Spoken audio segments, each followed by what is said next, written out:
Hi, everybody. Thanks for joining us for another edition of Hold My Drink, where we navigate the news and politics with a chaser of civility. I'm your host, Jen, inviting you to grab your favorite beverage, sit back, and imagine with us how to create a new American identity together. Welcome to this week's Hold My Drink and Counterweight podcast. Today we have Shemeka Michelle with us.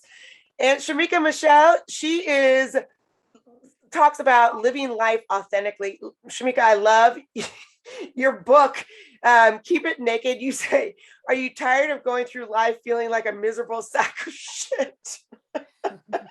That's how we're saying.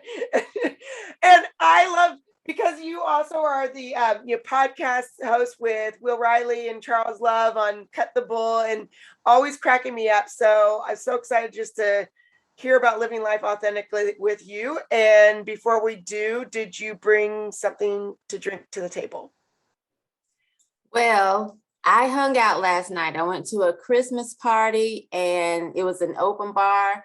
So I am kind of drank out for like the next day or two. I had margaritas, tequila shots. So I'm drinking. This is what I'm drinking today. You're rehydrating. Yes. David, did you bring anything? Listen, this is about authenticity today, so I'm going to be honest. I did not bring a drink today, but I have to say, though, I was on Cut My Bull podcast, and Shemeka cracked me up. Yeah. I mean, it like, wow, she was so. You were asking me about like whether you should date African men or something like that. And I was like, I have no answer for that. So I haven't had that pleasure yet. That's why I wanted Shemeka on. Yeah, but that said, with the drinking part, so I'm the only one drinking. I'm just drinking wine. I've got it in my Christmas spode glass here. Yay, spode. But I forgot to eat today. So yeah, this might hit me quicker than some of the other ones. So that'll be fun. So anyways. Okay, so that's authentic. There you go. There's my authenticity for that. So Shemeka, to start with, like, just you and how you came around to like living authentic and what that means for you, and kind of where you, like, your life story to where you are right now. So I feel like I used to live authentically as a young person. And then I got into the church, I got into the ministry, I was married. And then all of a sudden, it's like I lost who I was. It's like I became a liar, not on purpose, but there were times when I still had to preach, teach, dance, sing, and my life was cracking like glass. And so I felt like I had to always be on. I had to always look like I had everything together when I did not have everything together. You know, I was going through things in my marriage, but I always had to put on a smile. And so once I got divorced, I felt like I wanted to remove the mask and be open, honest, and emotionally exposed. So I talked to some of my friends, and in high school, we used to go by the girls. And so I was telling them, like, I want to start a blog and I just want to be honest and talk about real life issues.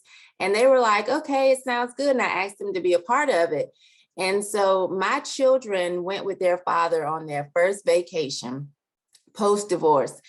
And my children were crying. They didn't want to leave me behind.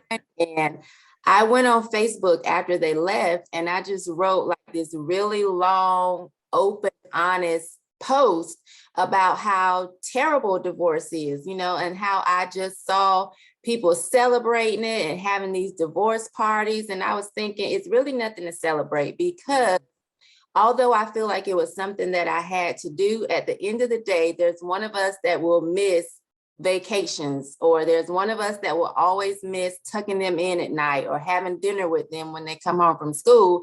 And that part sucks.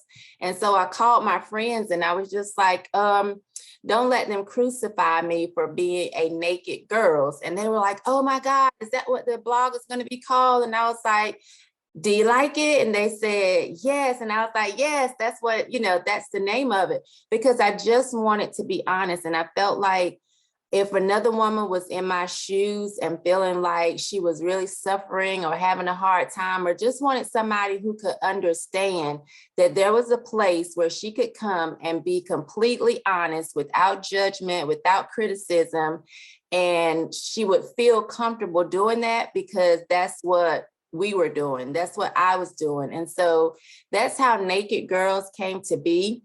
And then my tagline would always be keep it naked. Instead of saying keep it real, Right.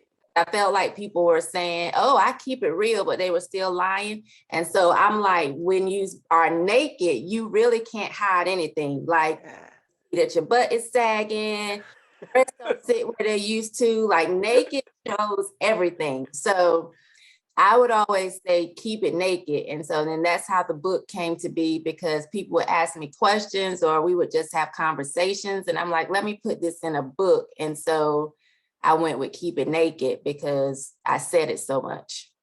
I love it. Great.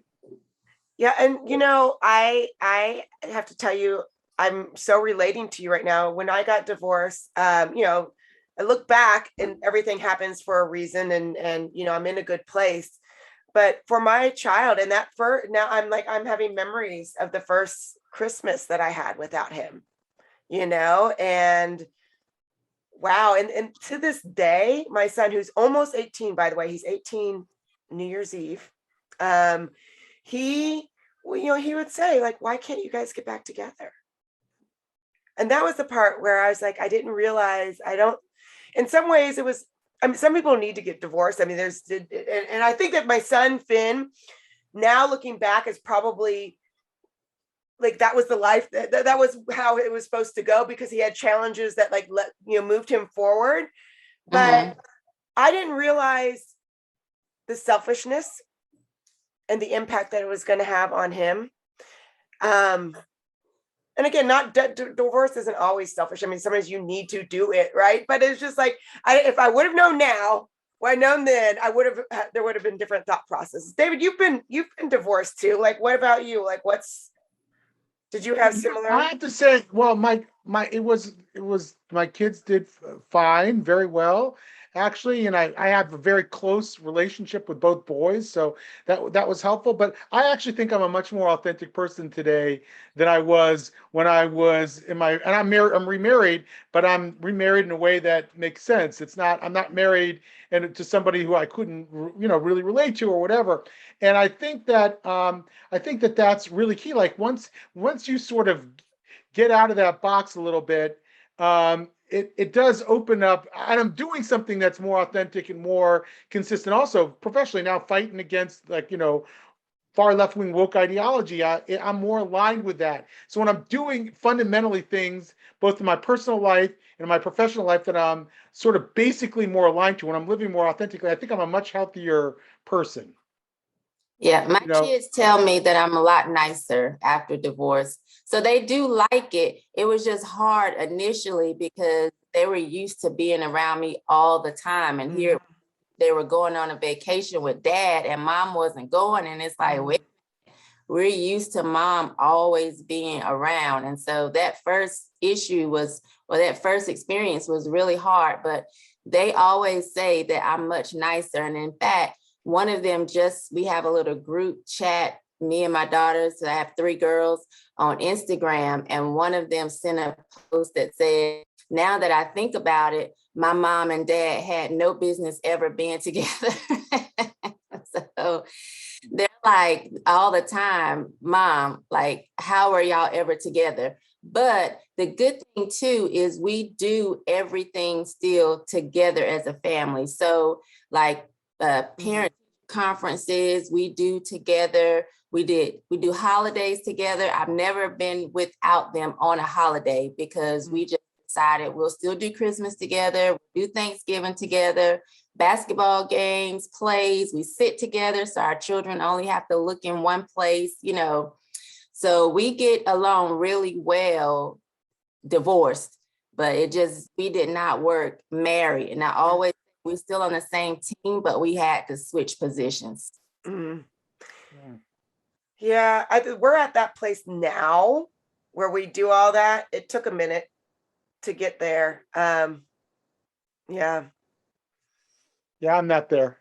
Not because I don't want to be. It's just not happening anytime soon. Um, but for another day, by the way. I mean, I'm into authenticity, but that might be a little bit too authentic too quickly. But like offline, yeah, I'll have to, and then I will actually have to have a drink at that point. You know.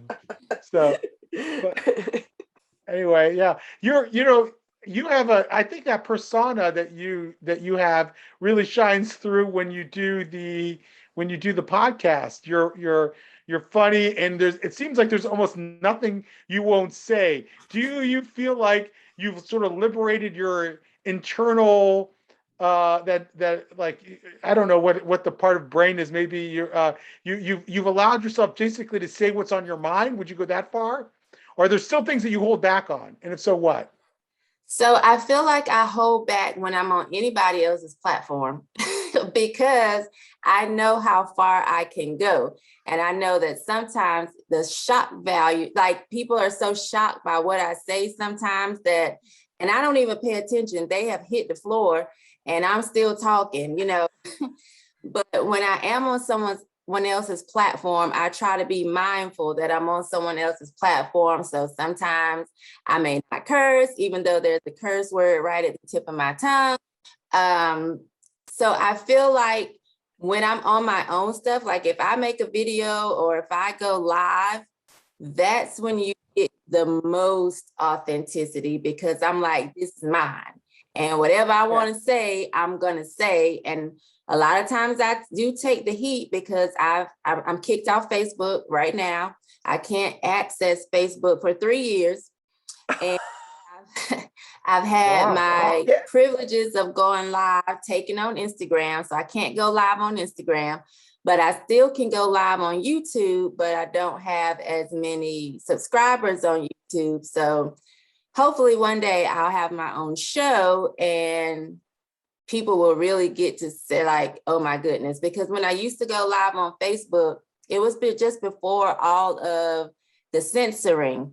So when people go back and look at my old videos, even when I go back and look at my old videos, I'm like, oh my gosh, I could never say that now. And I'm surprised that they are even still up at times, some of the things that I've said, because now I wouldn't be allowed to say that on most platforms. So I'm hoping one day to be able to just really let it rip. What put you in Facebook jail? For saying that Father's Day was for men. So I would always go to jail, and it was a gradual. I think the first time I went to jail, maybe I was kicked off for, I don't know, 12 hours or something. Then it was 3 days. And then, it's like they kind of, at that time, they would progress. And so I got several 30-day suspensions. And one of them was for saying Father's Day is for men. And so I was able to stay on for a whole year. Uh-huh. I went and reposted that same video again when it was time for Father's Day. And not too long after that, I couldn't access my account anymore. But thankfully, they left it up. So I have admins that run the page, but I like people to know, like, if you send me a message, I probably won't see it. Like sometimes they'll respond. There's like an automatic message on there or automated message they'll get back to let them know it's not really me. Was that the same thing that got you off of Instagram as well? Was it or is there an Instagram jail story?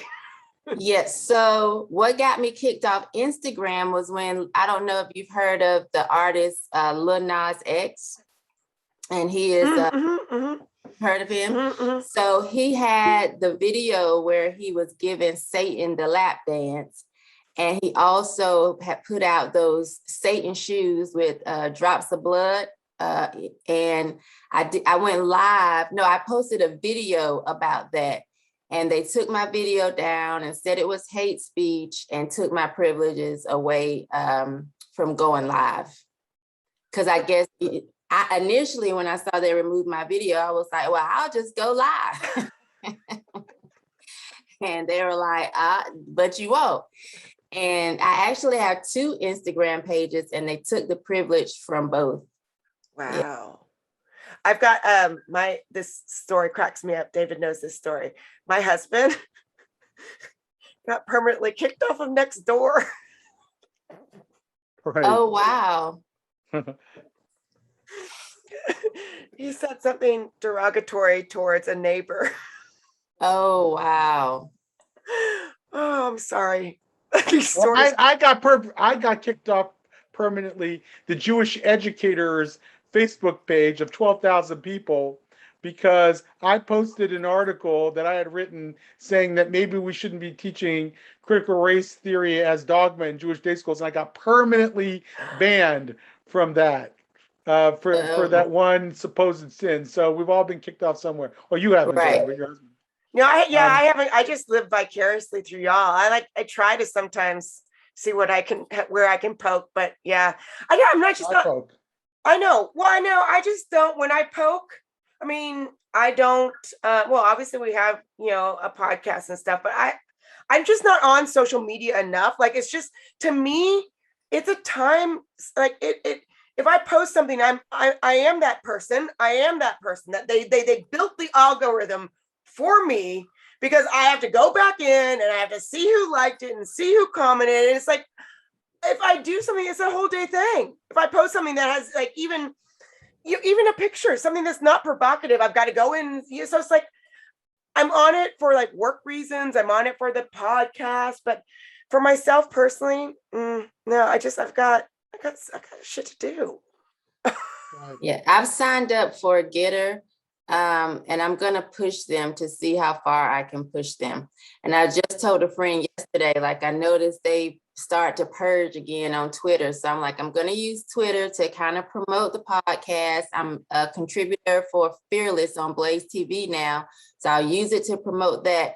But I'm gonna put all my junk talking on Getter and see what happens because they claim they're this free speech platform. So I'm gonna see how free I can actually be. You'll have to let us know if you if you break, you're gonna break the internet. That's just what you're gonna go break the internet. Yeah, I'm definitely gonna try because I've been holding back and I really just want to be free. Yeah. Can I ask you a question? So, obviously we talk a lot about the stifling culture on discussions of race, wokeness, and all the rest. And here you're writing about and talking about authenticity. And I think one of the tragedies in the current discourse is it doesn't allow people to approach these issues in an authentic way. Like you're much more likely to get rid of a prejudice that you have if you can actually talk to an actual human being who doesn't make you walk on eggshells talking to them. I always, Jennifer and I have done a number of interviews on transgender people. And I've learned, and I know you have, Jennifer, because we talk about it so much from those interviews, right? But these are people who are not looking to like call me out if I say something wrong, if I miss a pronoun or something like that. They're just really thoughtful people. And then therefore I become so much more sympathetic to the plight of transgender people because I know these people, these real human beings on the other end who didn't make me feel like I was walking on eggshells. And I feel like that same spirit has to be brought to discussions of race. I mean, and if we did that, there would be so much more understanding out there than there is now. Am I wrong? Oh, you're absolutely right. I feel, so I have a really good friend. We met actually at a walkaway event a few years ago, and we just connected. She's a white lady, blonde as you can get. And we actually to have honest conversations. Her and another one of my friends, a male, and he's actually white and gay.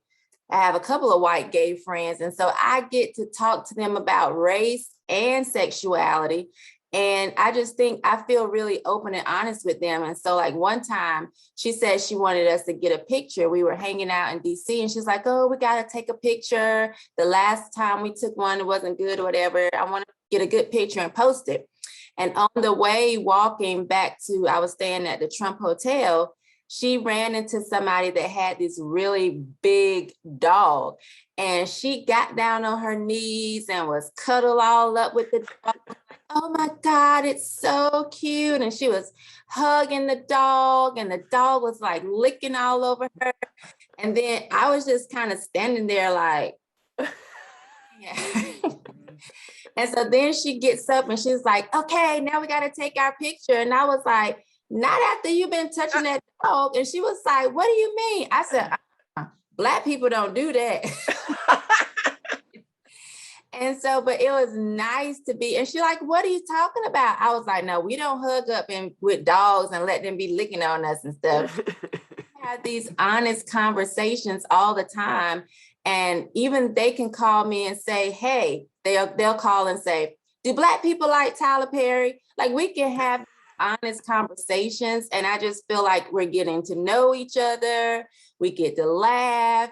And so I feel like if you can't have those with people, then you are walking on eggshells and you don't get to know each other as well as you could. I don't want to be walking on eggshells with my friends. I don't care what color you are. I want to be able to be myself. And I want you to know that even if I say something that's a little bit off, I don't mean any harm by it. It may not be politically correct, but because sometimes I just don't know. Like I'll ask, is it okay to say yellow for an Asian person? Like, I don't know. Is that acceptable? Is that wrong? Is that, I have no idea. I'm just gonna, but if I can't have that real conversation with somebody, then I don't know. Like when I was talking to you, David, and I'm like, I don't know what a Jewish person looks like. Am I supposed to be? I can't.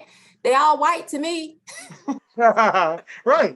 And that's cool. Like, I'm like, okay, she really doesn't know what a Jewish person is like. I think, and the people I grew up with are like, yeah, you're 100% Jew. Like, I look at you, your name, your nose, your frizzy Jewish hair, and so, and then to know that you actually couldn't pick me out from a white guy, that's hilarious. Like, us, that's good. That's good to know. Yeah, I didn't grow up around any white people. So I had the first white person I ever went to school with in the 9th grade. And from 9th to 12th grade, we only had 6 white people in the school as far as students.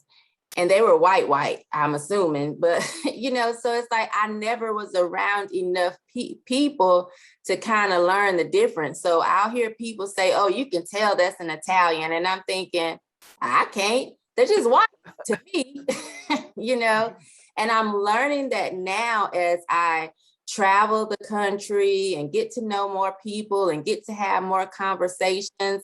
I'm learning like, oh, there's a difference. I hear people talk about somebody being anti-Semitic, and I'm like, well, I wouldn't even know because I have never been around Jewish people or any white people, really. I was in a baton group, but that was seeing them once a week and at baton practice. So it wasn't even like I got to spend a lot of time with them to get to know them. So I haven't had the experience of really being around people outside of the Black race.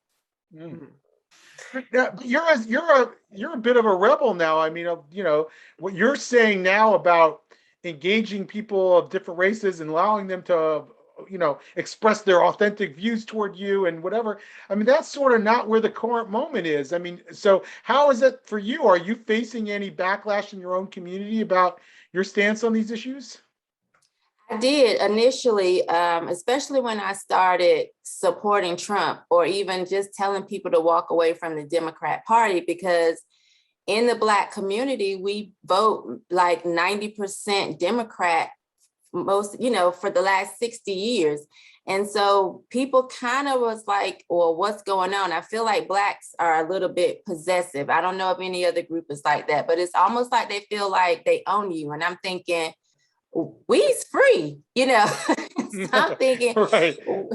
We didn't get free from the white man, but the Black people that now be the master, I'm free. But there's this kind of feeling of ownership, like, well, why are you now communicating with white people? Because for years, Naked Girls was just, most of the followers were Black. And so when I started to kind of grow and when I started to have a different way of thinking, it threw some of my followers that had been following me for a couple years off, like what's happening. But because they knew me to be so authentic, they said, we may not understand it, but we've always known her to be honest with us. So they couldn't really hate me for it, but some of them did have a lot to say back because it was different for them. And so some of them would say, oh, I'm just not following you anymore. And I would say, peace. I don't know you anyway. You know me, I don't know you. And others would say, gosh, this is confusing, but I've always known you to be honest. So I'm just going to ride it out and see what happens. Hey, on that note, will you tell me, like, from your perspective, what is it? What was it about? Like, if it was Trump in particular, like, did you have a political transition? Because I know that you talk about, like, you didn't even realize you were conservative until, like, at some point, it was kind of called out. Did you have a transition to, like, Trump, or was there something specific that you said, okay, this is why I like him? Where is your political, how'd that happen? How'd that evolve? So I think I was raised with conservative values, but again, I feel like, just because Black people vote Democrat, I always voted Democrat. I didn't know any better. Although I believe in family, I grew up in the church. I believe in working hard to get where, you need to go. I believe that I believe in conserving the individual pretty much, Mm-hmm. So I think my kids all went to charter school, which is school choice. Most Republicans support that. And I believe in being able to, have the right to bear arms. There's just so many things that I actually always believed, but I voted against. So Trump, I think, made me look closer. And it was because I didn't vote for him in 2016, but I didn't vote for Hillary either, because I knew I didn't like her. Like, I knew that she just didn't feel authentic to me. I didn't like some of the comments she made, like, I got hot sauce in my bag. It just felt we were talking about that the other day. Yeah, it felt so forced to me that I was like, I just can't trust her. Mm-hmm. And she never really talked about her experience, in my opinion, of having her husband have such a public affair. To me, she just went on like as if life was fine after that, like it was no big deal. And I'm thinking, girl, he got his dick sucked in the Oval Office. Hurt you? For me, I'm like, I would have been crushed.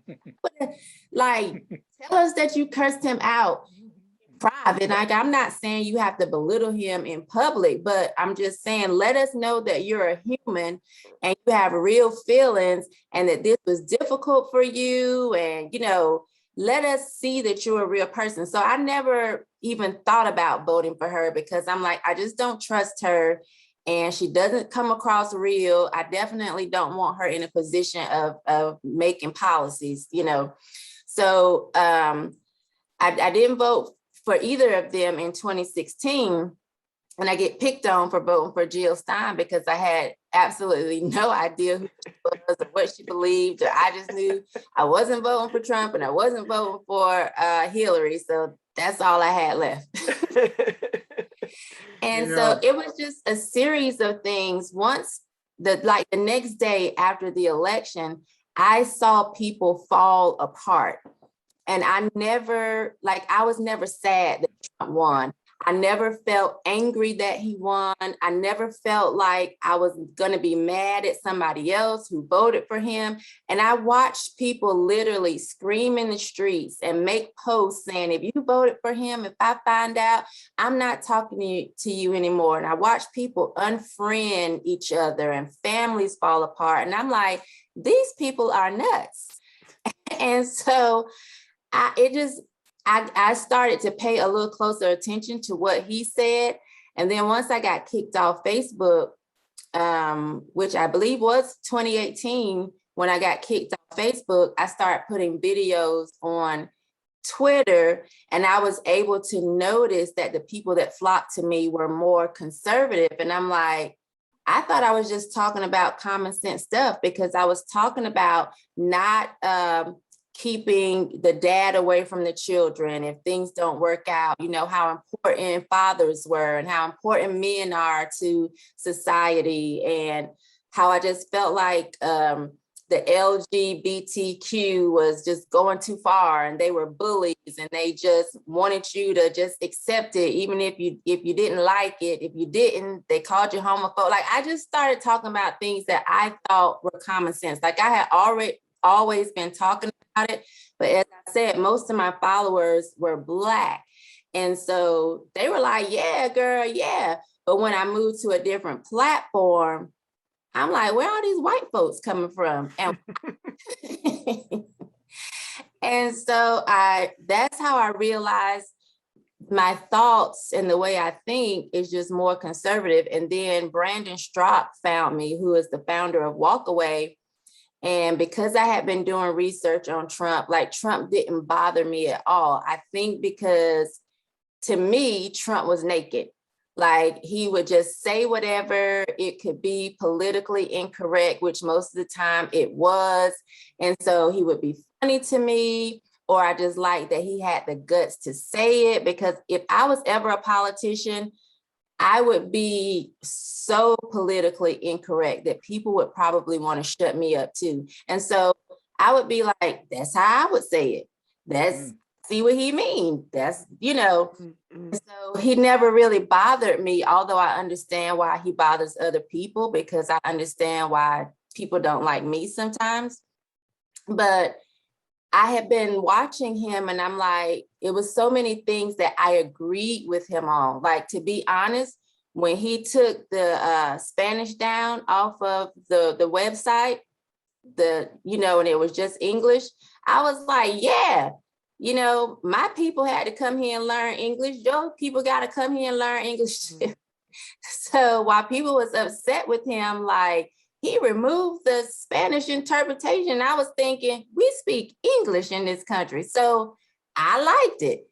Not saying, I don't know if I'm right or wrong, but that's what I would have done too. I get sick of calling somewhere and they don't understand what I'm saying, or I can't understand what they're saying, because I don't want to have to press 1 for English. I just want to call and it's English and let's move along. My people had to learn it years ago. Y'all need to learn it too. That's really how I feel. I'm laughing. Oh, go ahead. Go, you are. Well, do you think? Okay, you go, because it's probably funnier than what I'm saying. Okay. I'm gonna get all serious and Yeah. Okay. This is just a passing comment. So then I'm laughing at you because, see, my husband loves Trump for the same reason that you just said. It, like, authentic. He says it like it is. And while I love authenticity, I just don't like what he's saying.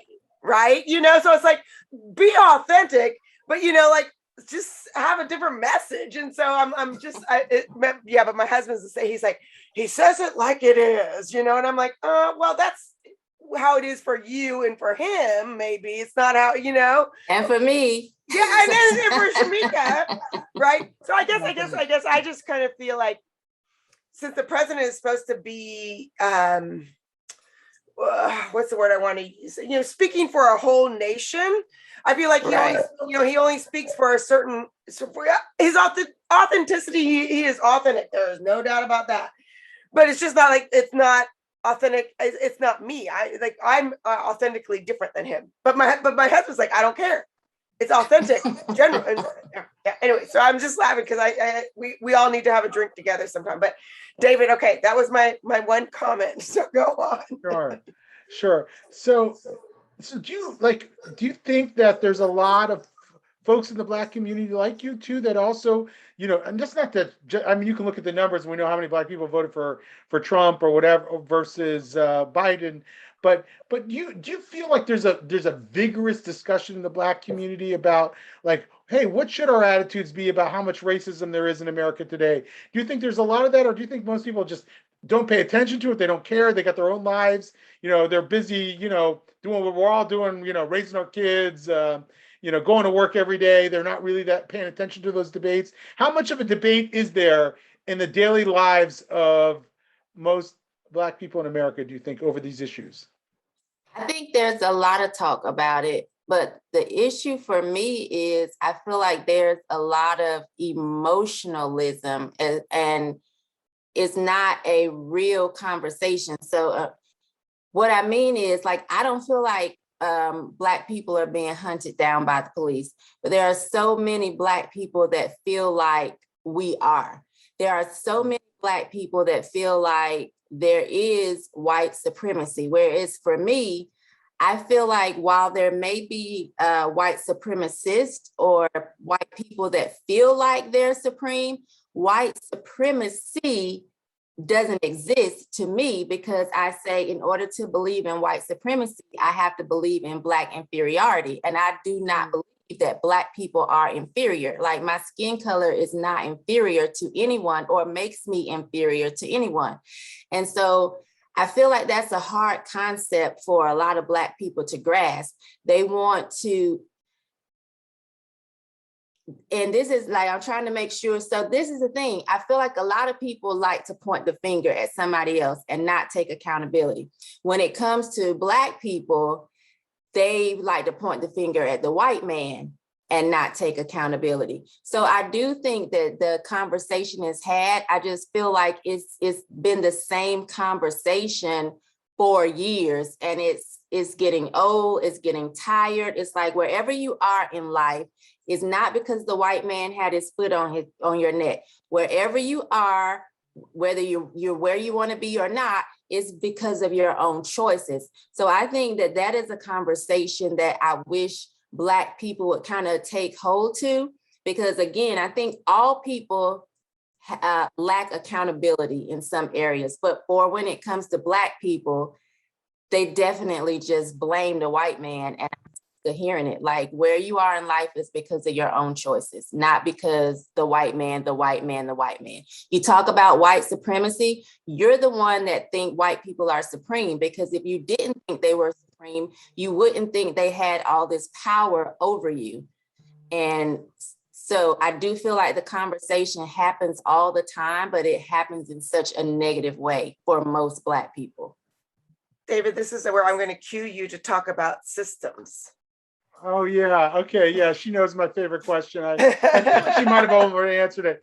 Because I'm very interested in, like, there's this, people talk about a systemic racism, and and I think it probably exists in certain places. Like, I had this argument with Charles, who was like, no, it doesn't exist at all. I'm like, I'm not sure it doesn't exist at all. I think there are certain institutions where there's probably a culture of racism in it. I don't think it's widespread, but anytime someone uses the term and describes something in particular, I try to look into it and say, well, does this charge have any merit? Like people say in Flint, Michigan, with the water, and they claim that there was systemic racism behind it. So I started to read the report. I really want to see on what basis they're forming their opinion that there was systemic racism. In some cases, I'm like, yeah, that could be. It's plausible. In some cases, I'm like, I don't see even what they're talking about.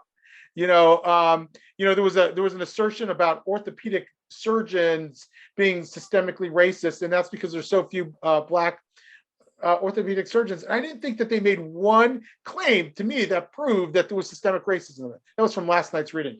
Anyway. Oh yeah, that was Trevor Noah. That was Trevor Noah fired his orthopedic surgeon. Is that what you're talking about, David? No. It's totally two different things. Yeah, but I have to read about that now. Trevor Noah fired his orthopedic surgeon because he was incompetent, but then it became a racist thing because he was also Black. Yeah. Interesting. Wow. Yeah, I have to see that. Okay, sorry. Sorry, David. I didn't mean to take you. I thought. Sorry. Anyways. No worries. So what do you think? Do you think there's systemic racism? I have two questions, actually. Is America systemically racist, and is there systemic racism in America? I don't think that America is systemically racist. I do feel like there are some systems that still promote racism. Like, I would feel like often in the justice system, we can see the disparities between Blacks and whites, sometimes getting different times for the same crime or something like that. I think when you look sometimes at people mortgages and Blacks' mortgages may be higher, even if they have the same credit score. I know where my husband and I built our house, it's almost like our land was so much more. When we talked to the neighbors, like, what? You pay how much for yours? Ours was this, And so, and then he got a PMI insurance on his, it was just like, I feel like there are things that are set up sometimes that I just don't know if white people have to face those same issues. Like, I don't hear white people saying, oh, my mortgage was so much greater, or I had a harder time getting a loan or something like that. So I do feel like there are certain systems that you can still see racism in. Now, I don't believe that America is systemically racist. And I don't go as far as when people say math is racist. That's dumb to me. I think things like that are silly. Like, I don't see racism in every area that I look. I do think that it exists because humans are not perfect.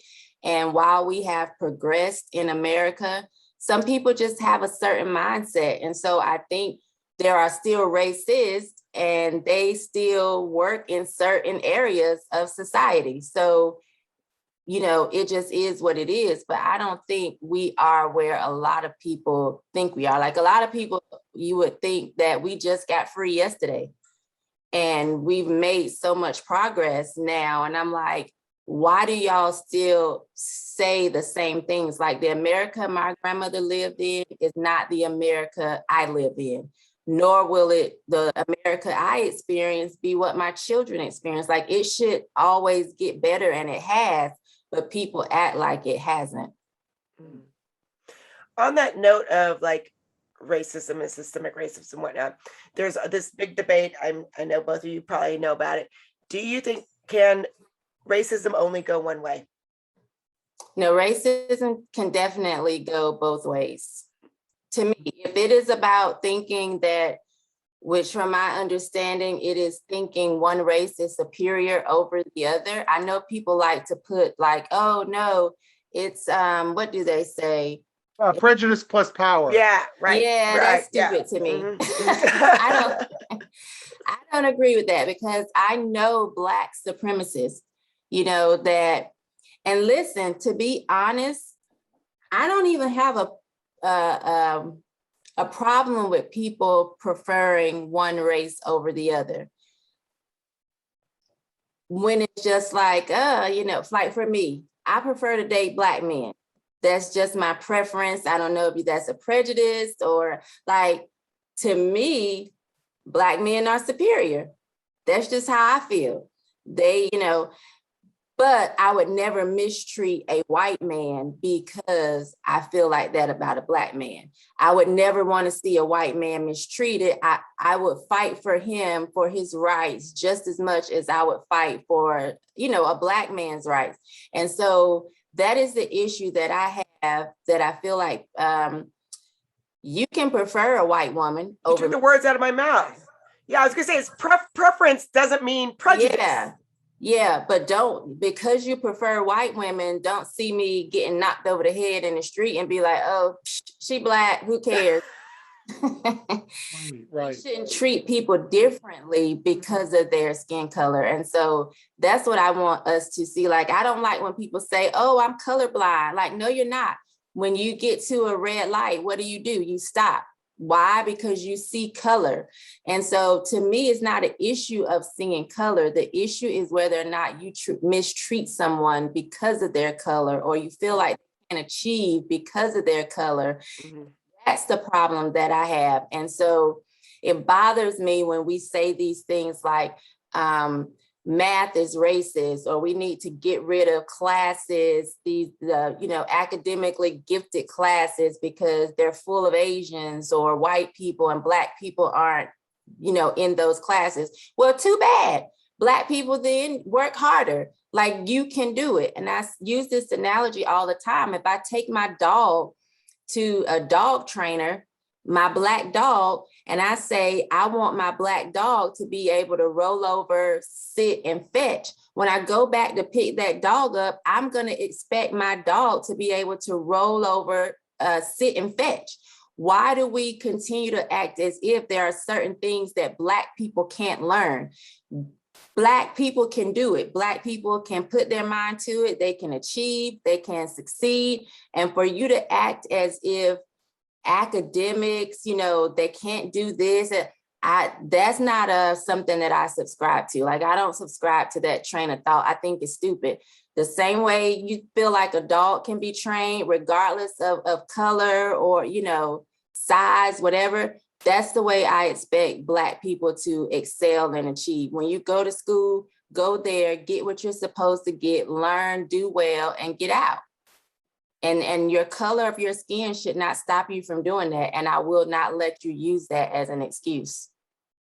Right. Do you think that the message that's coming out of some of the woke ideology these days is in a way a detriment to Black people? It's telling them that the system's rigged against you, and so that may actually hold some of them back from trying. Well, if the system's rigged, then why should I put my best effort for it? It's just futile. I'm a victim of the system. Do you see that at all? Is that a problem? Yes, that is a big problem, and I don't like that messaging. I've had to reach out to my own child's school to say, hey, don't teach my child that. There was a lesson where the teacher was having them write a letter. Like, what would you say to a Black woman to make her feel good about herself? And the teacher went on and on about how Black women were the most disrespected in society, and Black women this and Black women that. And I'm like, this is a Black woman that you are teaching. Don't tell her that type of foolishness. And so I had to reach out to her, like, she is a female, she's a woman, and she's Black. However, that is not going to stop her from doing anything. I don't like this. The system is rigged, because then why try? If the system is rigged, why would you even put any type of effort towards it, And so I think that that's terrible to teach a child, because you're already now putting it in their mind that they're not going to be able to succeed or accomplish anything, and that only the white person is going to be able to be successful because they're white. And then I also think it creates enmity between the white and the Black person. I know if I felt like you were just going to get ahead simply because you were white, why would I want to be your friend or talk to you? I'm going to watch you take from me things that I've worked hard for simply because you're white. I just think it creates division. It creates animosity between the races. And for me, I don't like that. And I don't want my children taught that at all.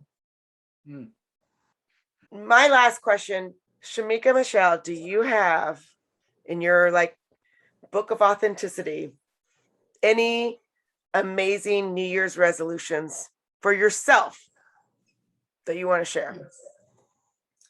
New Year's resolutions. I haven't thought about it. I don't think I normally make any, to be honest. I can't remember the last time I made a New Year's resolution. For me, I get more into thinking about that when my birthday comes. My birthday is February 13th. And so for me, I think that is when I actually feel like it's a new year. Yeah, that makes sense. So I can't even remember the last time I made a resolution. Maybe when I was living at home or something, and my mom would say, what's your New Year's resolution? And I'm thinking, to get good grades. I don't know. I don't think I've had one since then. It's like, okay, it's another calendar year, but. I like the birthday thing. That makes sense, though. That's the new year for you, right? I mean, after all. So, David, do you have any New Year's resolutions? It sounds kind of cliche, but sort of like start to exercise more and eat better. I mean, maybe that's it. Okay. So I have to tell you, for me, I don't, Shemeka, I'm like you. I'm like, you know what? I think New Year's resolutions is a marketing scam. It's BS. And I also try to change things around my birthday if I'm going to change anything. But I do have to say, with the Hold My Drink podcast, I have been drinking a lot more. And it's not a resolution as like a major change, but in January, I'm going to try to have a dry January. So David, January. Mm-hmm. So you're going to have to go with these like virgin drinks all of January for Hold My Drink. Okay. Well, we'll see. I guess, I'm making it public now. So like basically I'm going to hold you to it. The whole world. I'm holding you to it. Yeah. Last year, 30 days before my birthday, I gave up all alcohol for 30 days and I was able to drink on my birthday. I don't know. I think I felt like I was drinking too much too. And after last night, I feel like maybe I should do that again. I don't know. What is it? A cleanse? Something like a cleanse. Yeah. Right? Yeah. Like a 30-day cleanse. I mean, it's funny. My friends will call me and they'll be like, I was just talking to a friend the other day. She's like, I need to get back into like, the group. And I was like, girl, you've got 2 weeks left. I said, eat, drink, do it all. I mean, if you're going to do it, start in the new year. Again, I don't really believe in New Year's resolutions either, but I also don't believe in starting something before Christmas or, like, come on. If you're going to eat now, drink now. So I'm eating now because I'm trying to gain weight. So I actually started today. I went and got a bag of baked potatoes. I'm going to try to eat a potato every day full of sour cream and butter because for whatever reason, and this has been happening for like the last 20 years, around November, December, I lose weight. And people always say, how? It Thanksgiving, Christmas, and I do not know, but I've lost 10 pounds since probably like October or maybe September, but it happens every year. Like by the time December comes, I'm around 130 and I hate it. And so then I have to spend, like I got to look good for my birthday. And so then I start trying to really focus on what I'm eating and add calories in. I try to drink beer sometimes. It's like I'm like, okay, I got to get this weight back because I prefer to be around 140. That's my preference. But every year I lose weight. And that's why people say, like, I have clothes from high school because every year I lose weight and then I gain it back during the summer. And then I just lose it again when it gets cooler. And I don't know why that is. You just made a whole lot of people really angry with you right now. Right. Seriously. All right. Well, Shemeka, it was as much fun as I thought it would be. I'm wishing you the happiest of 2020 and let's see that you gain your weight back in 2020. 2022. Oh my God, David, I did it again. Did that again. I did this before. You just did that. Why do I do this? I'm stuck in a time warp. Oh, this is bad. No one wants to go back. It's okay because 2020, I looked really good. So if I can gain the weight back and look the way I did in 2020, I'll be happy with it. Well, that was it. I would say that was it and use that excuse, but that would be inauthentic because I did this the other day with David on the phone and I don't know what my obsession with 2020 is. Okay. Enough. Well, Happy New Year to you, Shemeka Michelle. Thank you for listening to this episode of Hold My Drink. Like or subscribe to the show and check out the show notes for links to source material and to our website where you can find what each of us is reading every week, different news with different views. If you have a topic that you would like us to explore, drop us a line. And join us next week as we say Hold My Drink and the conversation gets real.